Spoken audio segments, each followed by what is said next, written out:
Salut tout le monde! Alors aujourd'hui, histoire au coin du D20, mais un peu spécial, n'est-ce pas mon Oui, cher voilà. Julius? Ce n'est pas vraiment sur un jeu de rôle, mais sur un jeu de rôle grandeur nature. Voilà, habituellement dans notre émission, on vous parle des jeux de rôle sur table, qui n'a rien à voir avec les spaghettis sur table, à part la table, je sais pas. Ici on va vous parler des jeux de rôle grandeur nature, qui sont une toute autre activité.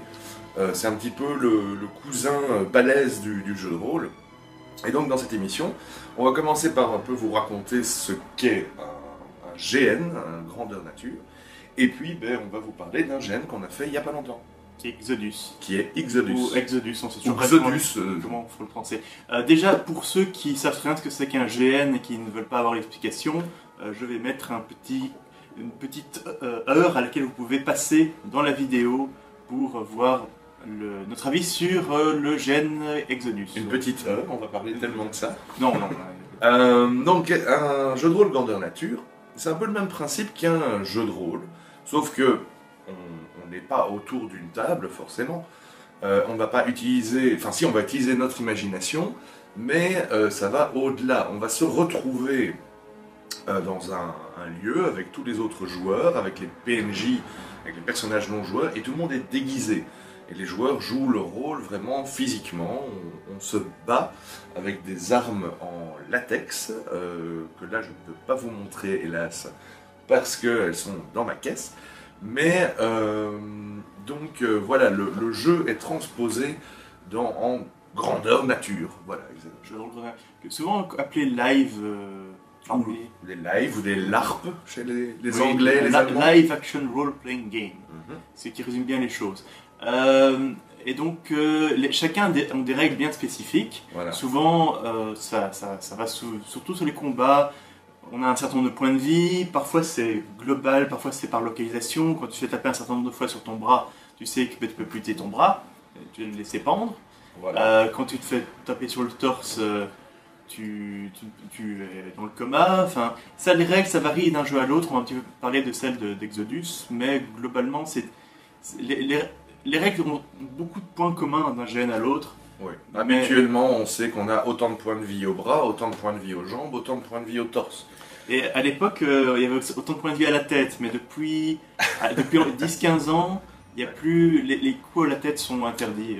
Voilà, on ne peut pas dans un live, bon évidemment les armes sont en mousse, enfin c'est de la fibre de verre ou du bois entouré de mousse pour ressembler à une arme, mais on ne frappe pas à la tête forcément parce que ça fait un peu mal et puis alors il faut penser aux gens qui portent des lunettes, des lentilles. Puisqu'il y a des cons comme moi qui jouent des guerriers malgré qu'ils ont des lunettes.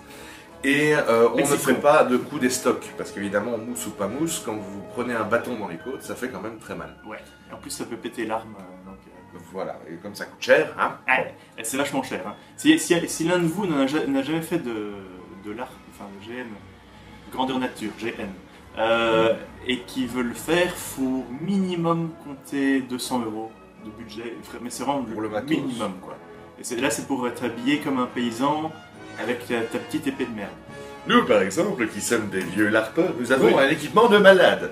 On va pas tout vous montrer, mais juste moi j'aime bien ma cape de loup, qui fait un petit peu le devin d'Astérix. Voilà. Que je tourne mes épaules. Par exemple, moi, je me trimballe en armure de cuir avec de la maille. Vous pouvez voir ici en dessous, il y a de la maille. Elle est très lourde. Mais bon, c'est directement moins lourd. Vachement belle quand même. Ah ben, je l'adore, je l'adore. Que je me suis fait faire par un des bons camarades de live. Exodus. Déjà, ça faisait très longtemps que moi, j'avais plus fait un GN à petit groupe, j'ai envie de dire. Et encore, petit groupe, il y avait une centaine de personnes, je crois, à Exodus, quelque chose comme ça. On aurait tendance à dire que c'est un petit GN. Ce n'est pas un petit GN, c'est un GN moyen, c'est un GN classique en fait. On est environ 140 personnes. Il me semble que j'ai entendu 40 PJ, 40 PNJ, plus les organisateurs, je suis pas sûr. Je suis sûr qu'il y a un des organisateurs qui va nous corriger, mais bon. Une centaine de personnes. Ouais. Et voilà, nous étions des joueurs, donc nous jouons notre rôle et nous n'incarnons qu'un seul personnage, le nôtre. En face de nous, il y a les PNJ qui, eux, sont j'allais dire les braves petits esclaves, mais c'est pas vraiment leur rendre grâce, parce que si les gènes sont excellents, c'est avant tout grâce aux orgas et aux PNJ. Voilà, un truc, c'est que dans un jeu de rôle, le maître de jeu incarne tous les PNJ, mais évidemment, en vrai, ça marche pas. Donc les organisateurs, ils sont toujours plusieurs, vont incarner en général les personnages, les PNJ les plus importants, et ils ont... En général, ce sont les jeunes de 15, 16, 17, 18 ans qui vont incarner les orques, les brigands. Il y a une vieille, comment dirais-je, une vieille histoire qui dit que quand on a envie de commencer à faire des lives et qu'on n'a pas beaucoup de sous, quand on a 15 ans et qu'on ne peut pas se payer un magnifique costume, ben on fait PNJ parce qu'on va un peu servir l'histoire et donc ça coûte moins cher. Et souvent on fournit l'équipement. Voilà, et l'équipement est fourni par les organisateurs. C'est comme ça que nous avons commencé à découvrir les lives il y a plus de 15 ans. Ouais, quelque chose comme ça. Et donc Ne croise pas les bras quand je croise les bras. Mais on se bouffe le nez aujourd'hui. Donc Exodus, quel est le contexte? Quel est l'univers? Déjà, c'est une espèce de découverte de l'Amérique. Oui. C'est un monde médiéval allez, un peu médiéval, un peu renaissance. Moi, ça m'a un peu fait penser au vieux monde de Warhammer, un petit peu, dans le style. Ouais. Où, en fait, les États-Unis sont découverts bien... Ah, bah, bravo. Ah, ouais. Et où les États-Unis sont découverts. Et donc, des Vikings, comment est-ce qu'ils les appellent? Les Angliens, je pense. Oui, les Angliens. Les Ritaliens, les Ibériens, qui sont les Italiens et les Espagnols, donc fuient le vieux monde qui est en train de se faire complètement phagocyter par une religion, une espèce de religion catholique, mais encore plus... Et donc les gens fuient vers les États-Unis et tous ces gens de cultures différentes doivent s'entendre et lutter évidemment contre les natifs de cette nouvelle terre. Parce que oui, en gros on débarque. J'ai bien aimé l'introduction parce que c'était pas leur premier Exodus et ils ont séparé les gens qui avaient déjà fait des Exodus, qui étaient un groupe qui était perdu dans la forêt. Et à côté de ça, il y a ceux qui venaient d'arriver sur les terres, enfin qui étaient depuis quelques semaines sur les terres, mais eux qui n'avaient jamais rencontré civilisation. Et donc ils nous ont séparés, ils nous ont balancés dans les bois et ils nous ont dit maintenant vous démerdez. Voilà. Et on a dû faire la rencontre en roleplay, ça c'était très chouette. L'intro était vraiment bien. Ben, je dois dire, les organisateurs ont fait la meilleure intro possible pour nous les nouveaux, qui était de nous dire bon ben voilà, on vous lance dans les bois, vous ne connaissez rien. Et à côté de ça, les anciens joueurs, eux, étaient attaqués par des PNJ qui jouaient les chichimecs, donc des espèces d'Indiens, des espèces d'Aztèques bizarres. Ouais. Et on a dû grouper les groupes, excusez-moi du peu, dans l'adversité afin de s'en sortir. Et je trouvais ça pas mal du tout. C'était vraiment bien foutu. Ça m'étonnait un peu que personne ne se soit méchamment cassé la gueule parce qu'on était dans le noir complet. Ouais. Mais ça s'est pas mal passé. Et en gros, le lieu où on jouait n'était pas extrêmement roleplay. C'était pas un château, mais bon, c'est extrêmement cher de louer un château pour les GN. C'est ce qui en général perd les GN. Ouais. Et donc ici, c'était pas mal. C'était une espèce de petite auberge. Entourée de bois. Entourée de bois. On jouait surtout dans les bois. Et donc, en fait, l'auberge, ce qu'on a fait, c'est c'était une auberge chichimec. Et on est arrivé, on les a butés. Voilà. Et on a essayé de discuter avec eux, mais ça marchait pas. Mais non, il n'y a pas moyen de discuter avec les chichimecs. Ils ne sont pas là pour discuter. J'en sais quelque chose, elle va revenir dessus. Ah oui. Ah oui. Et donc, quid? Moi... Nous, quel était notre groupe? Ah oui, alors... La Légion. Donc en fait, notre petite bande au début, c'est la Légion, en fait. On s'est pris, je dirais, ce trip-là. C'est pas nous deux qui l'avons créé, je précise, on n'est pas les chefs quand là. C'est-à-dire que la Légion, c'est un concept qui a été pris par mes petits camarades de live, d'ailleurs tous les amis si vous le regardez, où en fait, on fonde un groupe dont le but c'est de faire la Légion étrangère, entre guillemets. Tout le monde est le bienvenu, quelles que soient ses origines, quelle que soit sa religion. Il faut juste être fidèle aux règles de la Légion. Et nous, on a adoré ce principe. Et on n'est visiblement pas les seuls, puisque d'autres joueurs qui étaient un peu esselés, qui étaient venus en groupe de 2 ou de 3, se sont joints à nous. Et donc maintenant, la Légion est déjà un peu plus garnie, je dirais. Alors on était presque tous des Norses, donc en gros des espèces de Scandinaves. Yep. Et moi j'étais le druide du groupe. Et j'ai commencé en tant que druide et c'était assez chiant d'être druide, je dois avouer. Parce que j'étais pas un très bon combattant, j'étais pas un bon magicien. Ça c'est la critique que j'aurais à faire, la première critique que j'aurais à faire à Exodus. C'est les règles sont bien, mais elles sont un petit peu trop restrictives vu le nombre de joueurs. C'est-à-dire que chaque personnage est très spécialisé. Tu peux pas un petit peu... C'est très difficile de toucher à tout. Par exemple, tu veux être médecin, tu veux être un bon médecin, et ben, tu vas avoir une compétence pour stabiliser les gens, une compétence pour soigner les gens, une compétence pour soigner les maladies. Et donc, il y a plein de compétences comme ça, et c'est pas facile de... Enfin voilà, il faut être très spécialisé, et comme il n'y avait pas tellement de joueurs, il y avait une quarantaine de joueurs en tout, il y avait rarement la bonne personne avec la bonne compétence au bon moment. Et entre autres, on manquait de médecins. C'était assez dur. Pour la petite histoire, quand on arrive à 0 point de vie au torse, on est mourant. Enfin, vraiment, on doit se coucher par terre, faire le mort. Et au bout de 5 minutes Et au bout de 5 minutes, si personne n'est venu aider le joueur, eh bien son personnage meurt, c'est fini, game over, et il doit en refaire un nouveau. Et je dois dire, je remercie le petit gars, je ne sais pas comment tu t'appelles, mais qui m'a maintenu en vie, puisqu'en fait... Tu peux maintenir les gens en vie avec la compétence stabilisation, ce qui fait qu'ils ne meurent pas, mais ils ne se soignent pas non plus. Qui a passé 10 minutes à me surveiller avec ses 2 mains comme ça, qui n'a pas joué pour sauver la vie d'un sinistre inconnu, à savoir moi, et ainsi que la doctoresse qui m'a ensuite soigné. Enfin, on manquait de médecins, mais les médecins étaient comme ça. Ça, je trouve que c'est un peu bizarre, le fait qu'il faille 2 médecins par personne, je sais pas. Ça fait partie du jeu. Moi, ça ne m'a pas... Je trouve que c'est un petit peu rude comme règle. La magie est extrêmement difficile à apprendre dans le jeu, je l'ai très vite compris. Justement, je vais parler de la fin de mon personnage. Ouais. La mort qui s'appelait Gilix. C'était Gilix le druide. Et en fait, j'ai beaucoup aimé le système de compétences, d'apprentissage de compétences, qui fait que tu dois te trouver un maître, le maître va dépenser 1 point d'expérience pour t'apprendre quelque chose. Et toi, tu vas en dépenser genre 5, 8, quelque chose comme ça, pour apprendre la compétence. Et donc, le maître doit passer du temps avec toi, il doit dépenser ses points d'expérience, et donc ça va évidemment demander naturellement un paiement. J'ai bien aimé le système d'apprentissage, le fait qu'on a beaucoup de points de compétences quand on démarre le jeu, et ça te pousse vraiment à chercher des gens pour t'aider, à discuter, etc. Voilà, le truc c'est que moi j'ai commencé sans compétences de magie du tout, et j'ai voulu apprendre la magie évidemment.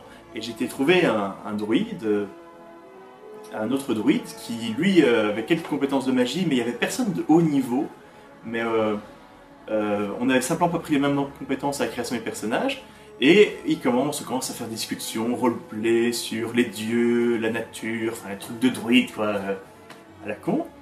Et il m'explique entre autres que lui il essaye vraiment de communiquer avec les chichimecs qu'on tue depuis le début, et qu'il avait appris leur écriture et tout, et il y a un chichimek carrément qui débarque. Et qu'est-ce qui se passe?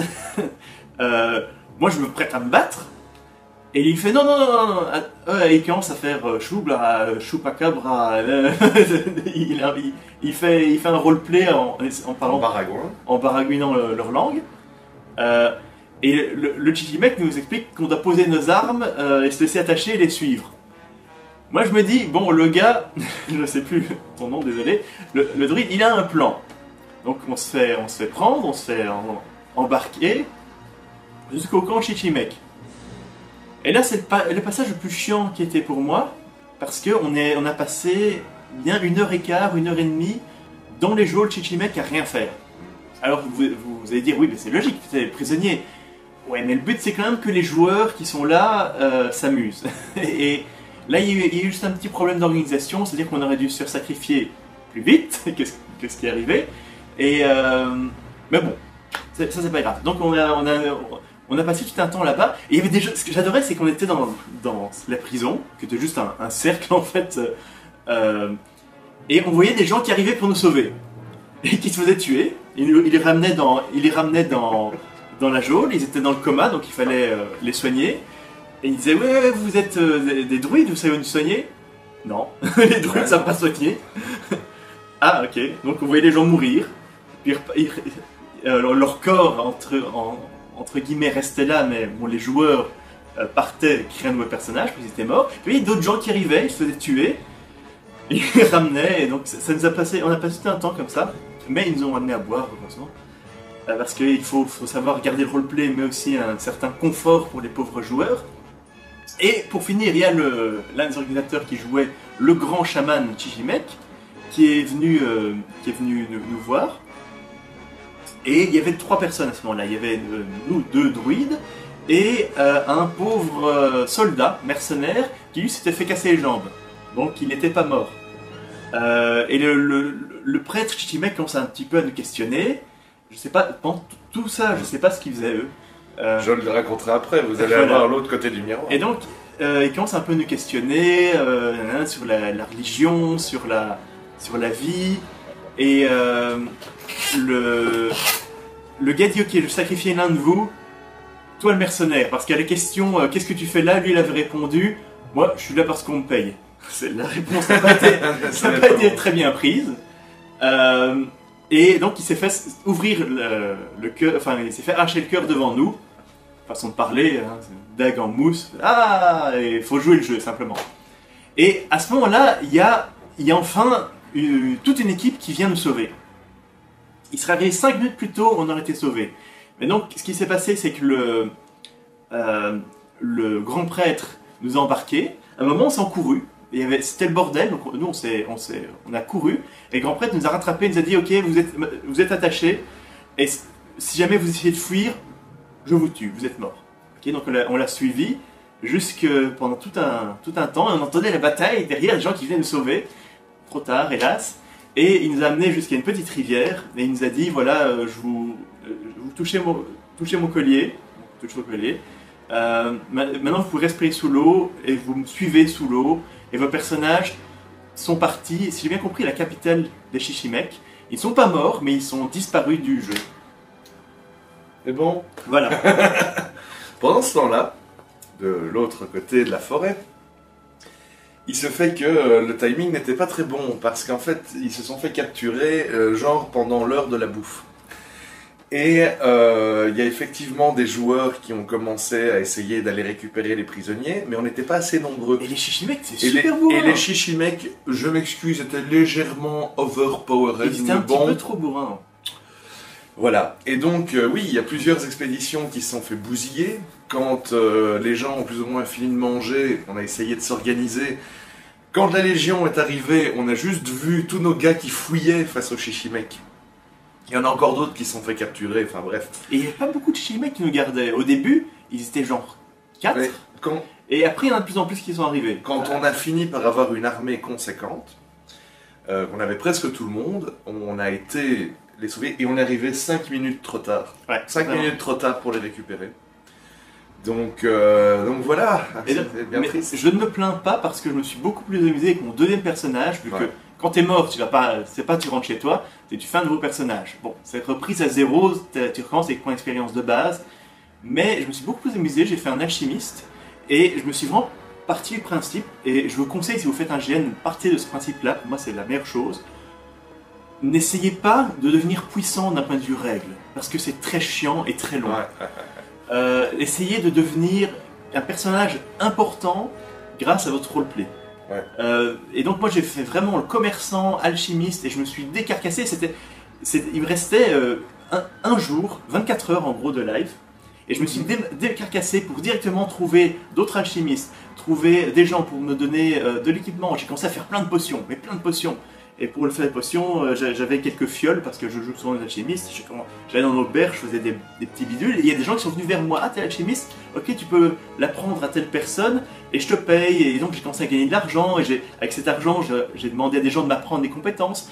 Et je me suis vraiment bien amusé avec mon alchimiste. Donc je me plains pas que mon druide soit mort. Et je pense que tu as maintenant un personnage qui va être beaucoup plus amusant pour toi et qui en plus va être beaucoup plus utile au groupe. Ouais.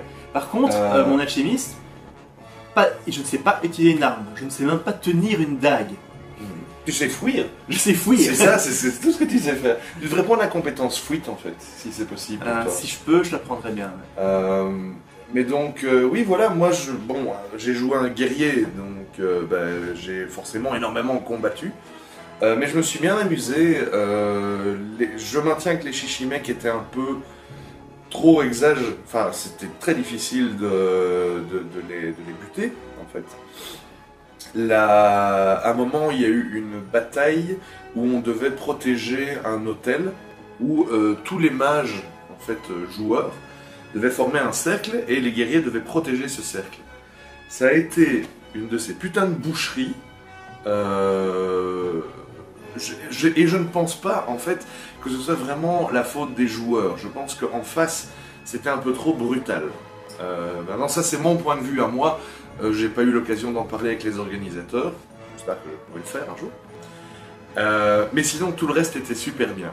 Et il y a des si ce n'est un bémol, si je peux. Si ce n'est un bémol.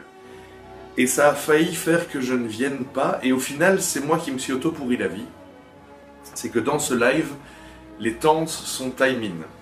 Alors, je vous explique ce que c'est les tentes time-in. Time-in, time-out, ouais. Voilà. Quand on est time-in, c'est-à-dire qu'on est dans le jeu. On joue son personnage. Donc, c'est le jeu. C'est quand on est dans le jeu, je dirais. Quand on est time-out, c'est quand on est soi-même et que, ouais, ce ciao, je vais faire caca. Voilà, c'est ça. Alors, je sais pas si j'ai été très clair sur le ciao, je vais faire caca. Non, en fait, quand tu es time-out, tu ne peux pas être attaqué, ton personnage ne risque rien. Voilà, on n'est pas dans le jeu. Tu sors ton Coca-Cola, il n'y a pas de problème. Quand tu es time-in, tu ne fais pas ça. Et donc, dans les lives, enfin dans les GN, il y a plus deux politiques. Il y a les temps de time-in et les temps de time-out.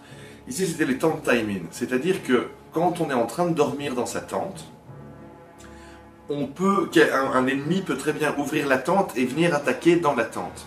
Moi, je n'aime pas ça du tout. Bon, c'est personnel. Mais je suis d'accord. Il y a beaucoup de joueurs qui disent oui, mais c'est logique, c'est normal. Si vous voulez pas vous faire attaquer, il faut faire des tours de garde. Moi, c'est juste que ça ne me plaît. Je dis pas que c'est pas logique, je dis que ça ne me plaît pas. Ça fait chier.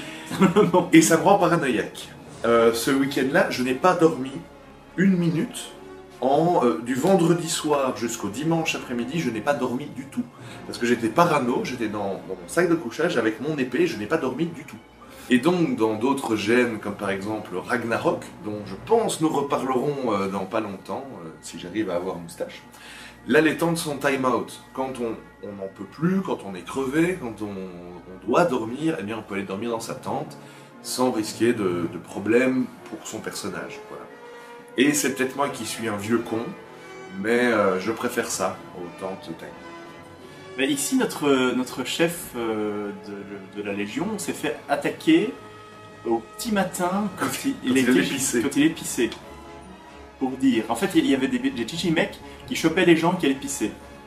Il ne laissait pas... Ouais. Il ne laissait jamais tranquille. Mais c'est-à-dire que moi je comprends les PNJ qui fassent ça justement. D'un autre côté, ça donne une ambiance de paranoïa que je trouve assez intéressante. Oui, c'est vrai. Mais bon, pour moi, il y a des choses qui doivent rester time out. Et c'est dormir et aller chier. Voilà. C'est tout. Mais non, c'est vrai qu'il y a eu quelques personnes qui se sont fait enlever au petit matin, et les premiers réveillés, ils disaient eh ben, se sont fait capturer par les Chichimecs. Et d'ailleurs, Vic a réussi à s'enfuir, mais de manière glorieuse, en prétextant qu'il devait aller pisser. Et alors les Chichimecs l'ont laissé aller pisser, et il a couru. Et il a tracé pendant 1,5 km dans les bois, avec les PNJ au cul, et il s'en est sorti. Tout ça pour retrouver sa légion en train de dormir dans la tente. J'entends la légion. Ah, moi la légion. Et il faut que tu parles du concours. Ah oui. Alors un autre grand moment de ce live que moi j'ai adoré personnellement, c'est le tournoi. un personnage de l'aventure était le baron, je ne me souviens plus de son nom, mais donc c'était un Ritalien très puissant qui a organisé un tournoi. Et il fallait faire des équipes de 6. Et nous, on s'est directement dit, waouh, on va faire la Légion avec les Norsques. Et donc on avait en face de nous les Ritaliens, et je ne sais plus quel autre groupe. On se disait, bah ouais, ça va être un tournoi, on va se battre, c'est tout. Et puis, il se fait que, d'une certaine manière, que je ne peux pas révéler ici, parce que ça risquerait de donner trop d'informations, nous avons appris qu'en fait, c'était beaucoup plus que ça. Il y avait du tir à l'arc, il y avait un concours de poésie, il y avait un concours de chansons, et donc du coup, là, les Norsques, on s'est un peu retrouvés dans la merde, parce qu'on n'a pas d'archer, et aucun d'entre nous ne sait lire et écrire dans le jeu. Donc, impossible d'écrire un poème ou même de le réciter. Moi, je précise, je ne pouvais pas participer parce que je ne savais pas me battre, c'était avec mon deuxième personnage.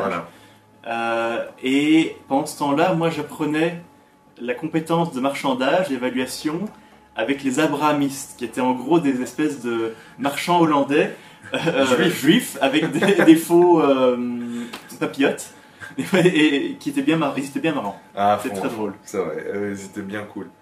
Et donc, le tournoi, franchement, c'est bien passé. Notre archère, qui était la seule à savoir lire et écrire, on te remercie encore 1000 fois, parce que c'est grâce à toi qu'on a été aussi loin. J'ai vu, elle a tiré au concours de tir à l'arc, elle a vraiment assuré. Puis, quand il y a eu la bagarre, en fait, on s'est retrouvés à 3 groupes de 6 à devoir se battre. Et je ne sais pas si vous vous rendez compte de la situation que c'est. Le premier groupe à attaquer savait très bien qu'il se prendrait les 2 autres sur la gueule. Donc on s'est regardé pendant tout un certain temps. Et au final, eh bien, ça a été un bon clash, où on s'est retrouvé juste en face des Ritaliens qui se battaient, mais comme des dieux. Et je trouve qu'on s'en est pas mal sorti. Bon, on a perdu cette partie-là du tournoi, mais on est resté dans la course jusqu'à la fin. Finalement, le 3e groupe a été éliminé d'office parce qu'il n'était pas là, si je me souviens bien, je ne sais plus très bien pourquoi. Et est venu le moment de la chanson. Et là, on a bien rigolé parce que donc notre pote Julien, qui joue aussi un Norsk, est dans l'armée. Et alors, il nous a chanté une de ces putains de chansons de l'armée qui était bien gutturale et qui collait exactement avec nos rôles de Norsk. Une histoire de pute et de maladie vénérienne, enfin bref, une chanson de l'armée. Et donc, il me semble que la toute dernière épreuve, c'était le concours de poésie. Et on a perdu à 1 point. À 1 point! Et donc voilà, et en fait ils ont été super réglo, puisque la récompense finale, la somme que le baron promettait au vainqueur, eh bien ils ont décidé de la partager avec nous, 50-50. L'un des leurs, donc des Ritaliens, a été anobli, ce qui est très bien pour lui. Et donc voilà, c'était vraiment un super chouette moment, dont je garde un excellent souvenir. Et globalement, je me suis vraiment bien amusé. Ça fait très longtemps que j'ai plus été un GN et où je me dis, je reviens au prochain. Ouais. Ça fait très longtemps. D'habitude, je me dis, c'est fini, je fais plus de GN. Ouais. Honnêtement, moi, avec le temps, je préfère les GN de ce format-là, une centaine de personnes, que les gros. Il y a les 2 gros GN belges, Avatar et Ragnarok, ouais. Qui est là, c'est plus de 1000 personnes. Et c'est très différent. C'est très différent comme ambiance. C'est le bon côté de ces 2 GN, c'est que ce sont les joueurs qui créent tout. Qui créent le jeu vraiment. C'est entre les relations entre les différents groupes de joueurs. Quand tu as 100 personnes, si tu n'as pas assez de groupes de joueurs différents pour que ce soit autant d'applications politiques. Mais d'un autre côté, je sais pas, moi je me sens totalement dépersonnalisé. Dans les grands GN, j'ai l'impression d'être personne. Dans les grands GN, donc ce qu'on appelle les mass LARP, enfin les gros GN, j'essaierai de faire une émission avec Moustache, histoire qu'on en parle un petit peu, mais c'est vrai que l'ambiance est totalement différente. C'est très différent. C'est très très différent. Et on aime. Moi, je peux comprendre que tu apprécies moins les masses LARP. Moi, j'aime bien. Mais c'est une autre histoire et nous en parlerons une prochaine fois. Voilà. Donc, conclusion, il y a eu des petits soucis dans Exodus, des règles avec lesquelles je trouve que. Il y a certaines règles que j'aimais pas, des petits moments un petit peu lents, parce que c'est toujours difficile d'organiser ça. De toute façon, dans les petits GN, il y a des constantes. Tu sais que s'il y a un truc qui est prévu pour 1h de l'après-midi, ça n'arrivera pas avant 3h de l'après-midi. Très bonne bouffe. Ah, tu n'as jamais aussi bien bouffe, mangé dans un. Ouais. Là-dessus, quand tu as un GN, soit tu prends ta propre bouffe, soit ils disent oui, on va la faire, et tu te retrouves avec du jambon pourri. Je citerai pas de nom, mais ça m'est déjà arrivé. On avait du pain moisi et du jambon avec des mouches. Avec des mouches. Ici, c'était et du fromage parfait. qui, là où il n'est pas fondu à cause du soleil, il est croûteux. Honnêtement, Exodus, j'en ai eu pour mon argent. Franchement, en 15 ans de jeu de rôle, enfin, allez, pas en 15 ans de GN parce que j'en ai pas fait tant que ça, mais je ne pense que je n'ai mangé mieux qu'à Exodus une seule fois. Une seule fois, ça m'est arrivé de manger mieux. La bouffe à Exodus, c'était 2 pouces levés. Voilà. Vraiment pour le prix qu'on a payé, l'organisation était très bien, j'étais très content de l'organisation. La tente était une tente qui était prêtée par l'organisation. Si t'es pas de tente, il t'en prêtait. Ouais. C'était vraiment ok. Franchement, et même l'homologation des personnages au début s'est passée vite et bien, je trouve. Donc rien à redire là-dessus, l'organisation était vraiment nickel. Ok, ben, je crois que tout est dit. Tout est dit. Et sur ce, on vous dit à la prochaine. Bye bye bye bye.